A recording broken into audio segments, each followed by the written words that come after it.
Okay, good morning class. Our lesson for today is about 5x6-10 ni PLDT. Ano nga ba siya gawing ipon? Ito po ang step-by-step tutorial. Panoorin niyo lang po at bibigay ko rin po yung file mamaya. Okay, una, punta po tayo sa 192.168.1.1 admin HTML. Yan, hindi nyo po ma-access yung administrator nito pagka hindi nyo po nilagay yung admin HTML. Ang username po is admin PLDT, katulad pa rin ng dati. Pero po, ang password ay iba na. Wala na yung old password ni PLDT. Nagpalit siya kasi ninanakaw daw natin ang modem nila. Yan. Login lang po. Take note po na kailangan po na palitan ang password. Gaya ng mga lumang phone ni PLDT, kailangan muna tayo magpalit ng password. Modify po muna natin. Paste lang po natin yung password na bago ni PLDT. Tapos, new password, magseset po tayo ng new password. Remember po na kailangan po natin ng uppercase, lowercase at special character. Yan po. Kasi po, hindi po magsasucess yung pagpalit ng wifi name at saka yung password po pagka hindi po yan nasunod. Remember, uppercase, lowercase at special character. Pwede rin naman pong uppercase, lowercase, sangcase, pulutan at sigarilyo. Okay? Yan. Habang nag-aantay lang po, pantay-antay lang at medyo kailangan mano-manong i-type. Yan ang nakakabwisit kay PLDT. Ganyan-ganyan rin, pati yung IoT niya. Masakit sa ulo. Mag-flash. Yan, mano-mano natin itatype siya.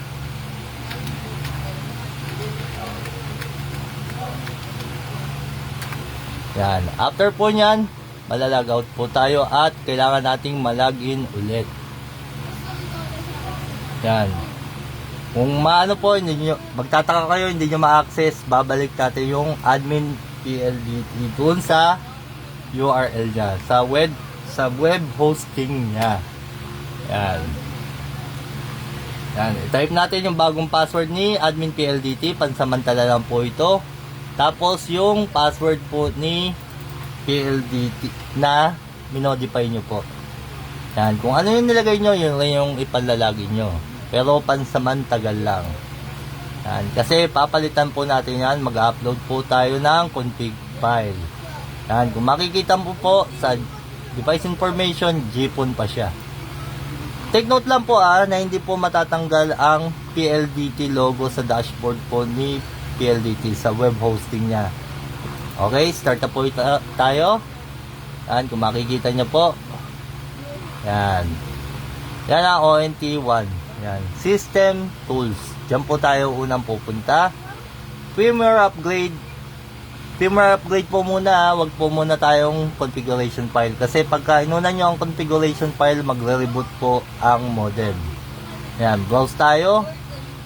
Yung file po ni 5x6-10 ng Globe at Converge, isa lang po yan. Pare-parehas lang po yan. Pati ni Globe, ni Converge at ni PLDT. Meron lang pong pagkakaiba. Mamaya makikita nyo po. Software upgrade din po tayo. I-upgrade yan. Yan. Antayin lang po natin yan. Pagka mag-success, next step na po tayo. Yan. Mabilis lang naman po ito. Yan.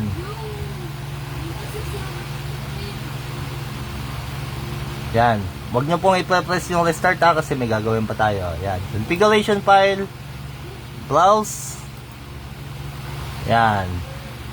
Yung configuration file pa rin ni 5x6-10 ni Globe at ni Converge. Yung Telecom admin. Yan. Update configuration file. Okay. At after nyan po, magre-reboot si may wagang modem. Yan. Tayin lang po natin. Yan. Kahit mga anay ako, para sa inyo yan, ginagawa ko. Gusto ko matuto ang lahat. Yan. Nakuha natin ng libre at ibibigay po natin ng libre yan. Yan. Tamaan sana ng gaba yung mga nagbebenta ng file. Nakuha lang naman nila ng libre. Sana tubuhan kayo ng maraming ketong. Ayan. Pag libre, libre. Huwag nyong bebenta. Anak ng waiting naman. Libre na nga. Ibebenta nyo pa. Garapalan na masyado yan. Ayan. Medyo matagal mag-boot ha. Medyo nakakangawit. Ayan.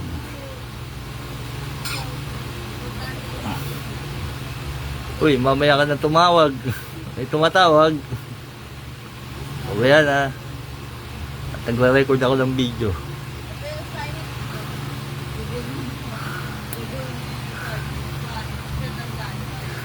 Tanga, ngangawit ako ah. Antayin na natin mag-fully boot yung ano, WLAN. Yan. Pagka umilaw na yung WLAN yan, fully boot na yan. Yan. Fully boot na. Yan. Second step po ay third step na kasi na-upload na natin yung firmware at yung configuration file. Hindi na po natin kailangan yung 1.1. Yan. Punta ulit po tayo sa browser. New tab. Mas okay. 192.168.100.1. Yan. Pero hindi pa yan.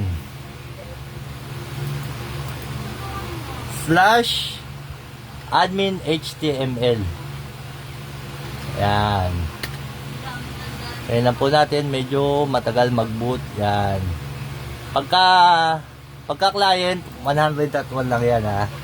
Yan, para makita nyo na yung client, may access din tayo sa client na ano natin.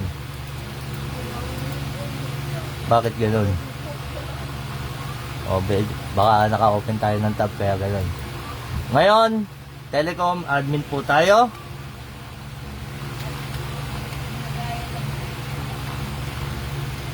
Tab admin Telecom.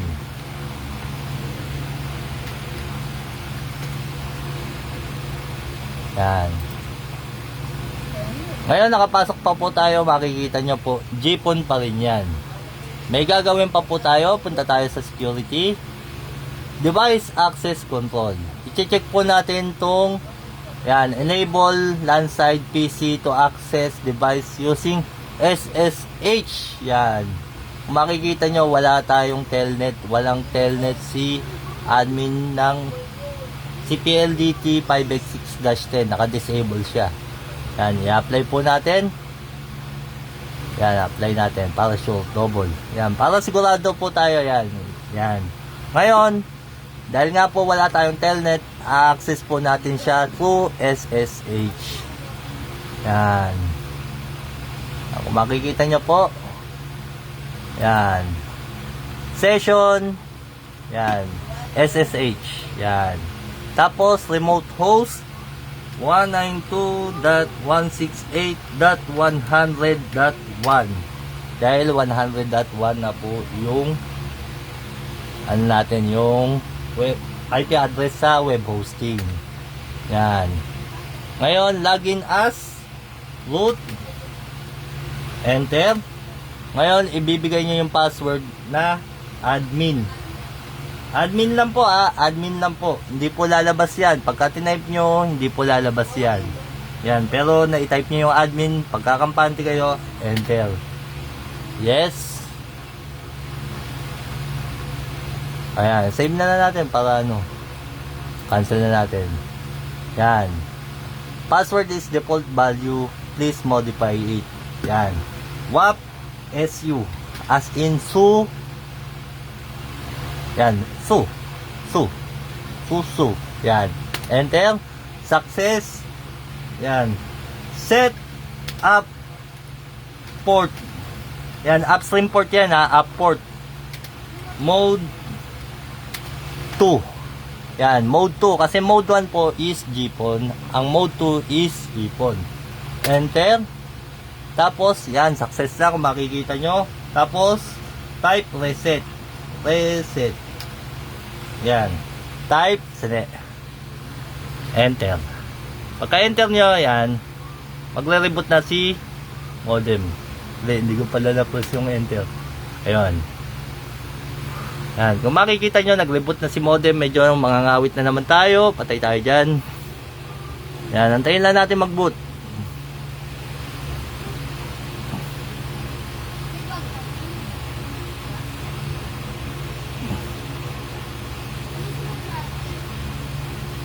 Ayan. O, yung mga nagbebenta dyan ng file, ayan, libre-libre, ayan. Please lang po, yung mga nakakapag-download ng file ko, sana po, wag po nating ibenta. Kasi libre ko pong binigay yan para sa lahat. Wag na po nating pagkakitaan pa. Wag po tayong manlamang ng kapwa. Ayan, wag nyo antayin yung gaba. Ha? Libre po yan yung file na yan, kaya libre po nating ipapamahagi. Okay? Ngayon po, after po nito, mag-upload pa ako sa Google Drive ko ng file natin na magagamit. Ayan. Mag-upload po tayo ng file natin na magagamit para po meron din pong download link po yung tutorial natin. Okay? Close na po natin yan. Hindi na po natin kailangan yan ha. Close na po. Okay.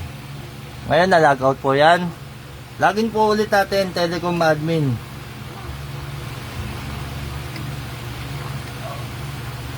Tab admin Telecom. Enter. Uy. Ay. Sorry. Admin HTML. Kita nyo kahit ako nabibiktima. Oh. Yan. Yan. Telecom admin. Tab admin Telecom. Enter. Yan na.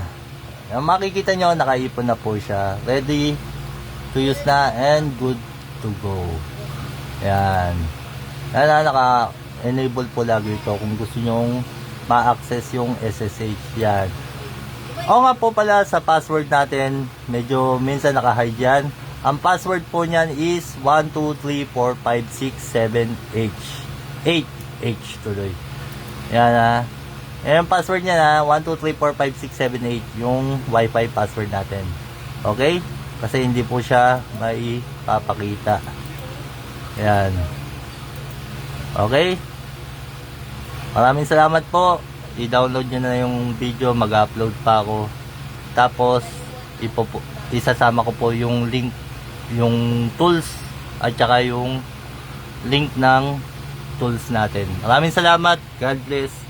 Huwag nyo pong ibenta, parang awa nyo na. Ipamigay po natin ang libre. Magtulungan po tayo. Maraming salamat.